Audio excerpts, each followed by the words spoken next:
दोस्तों नमस्कार, मैंने उनके शफर आपके सामने।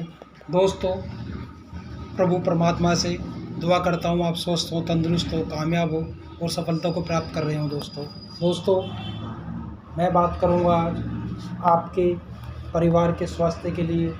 भगवान आपके प्रभु परमात्मा आपको स्वस्थ रखे, अच्छा रखे और दोस्तों आप कामयाब हो, सफल हो, आगे बढ़ते रहें, तरक्की करते रहें और सफलता प्राप्त करते रहें।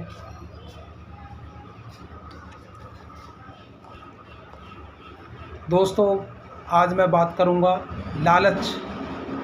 अगर हमें प्रभु परमात्मा की तरफ से या किसी अवसर की तरफ से कोई अवसर मिलता है और हम कितने लालची हो जाते हैं, ये भी भूल जाते हैं कि उस अवसर, उस नियम में कितने नियम हैं, क्या शर्तें हैं, उसको भी भूलकर हम सिर्फ ये सोचते हैं किसी प्रकार कैसे हमें जल्दी मिल जाए, ज़्यादा मिल जाए और बहुत ज़्यादा मिल जाए।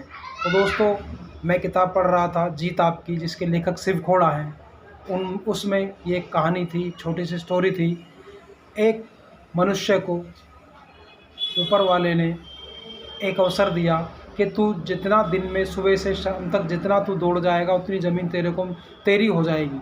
तो दोस्तों उस मनुष्य ने जल्दी से घर जाके सो गया और सुबह भोर में उठकर जल्दी से वो दौड़ना शुरू कर दिया और दौड़ता दौड़ता काफ़ी आगे चला गया। मगर उसमें एक शर्त थी कि तुम्हें शाम तक वापस इसी जगह पर आना है। तो दोस्तों वो दौड़ता दौड़ता काफ़ी चला गया। इस अपने लालच के चक्कर, अपने लालची इस भावना के चक्कर में वो ये भी भूल गया कि मुझे वापस भी आना है और अपने गंतव्य पे वापस पहुंचना है, तो ही मुझे जितनी ज़मीन है जो मैं भाग पाऊंगा उतनी मिल पाएगी। दोस्तों वो भागता भागता काफ़ी आगे चला गया। वो ये भूल गया कि मुझे वापस भी आना। और जब उसको याद आया तो दोस्तों वो वापस उधर से दौड़ने लगा और दौड़ते उसे ये याद आया कि मुझे शाम तक वापस वहीं पहुंचना है। और दोस्तों वो उसने वापस चलना शुरू कर दिया।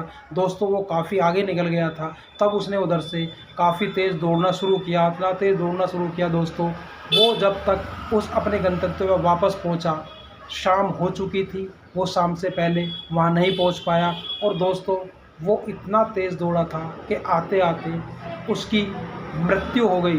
दोस्तों ये हमारा लालच ही होता है, ये हमारी लालची भावना ही होती है। जो अगर हमें मिलता है हम उसको ज़्यादा लेने की कोशिश करते हैं और जो होता है वो भी हमारे पास से चला जाता है।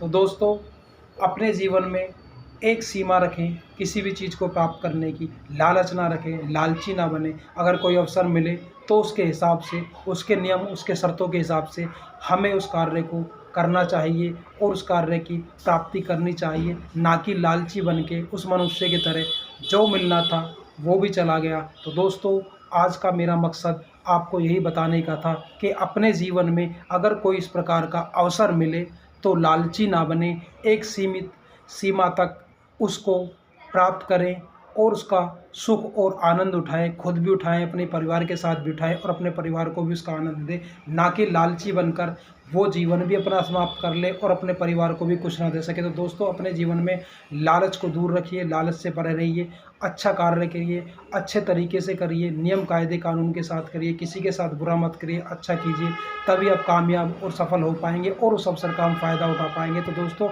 ये मेरे लिए भी, हम सबके लिए, किसी एक के लिए, सबके लिए एक कहानी थी, सबके लिए कथा थी। तो दोस्तों अपने जीवन में किसी भी प्रकार का लालच इस प्रकार ना रखें कि जो हमें मिलना था, जो हमारे पास कम भी है वो भी चला जाएगा और हमें मिल नहीं पाएगा। तो दोस्तों अपने जीवन में लालच को कम करें, लालची कम बने और सही और अच्छा जीवन व्यतीत करें, तभी हम अच्छे और सुखमय जीवन को जी पाएंगे, एक लालची इंसान की तरह नहीं कहलाएंगे और अपने परिवार को सुख और समृद्धि भी दे पाएंगे। नमस्कार दोस्तों।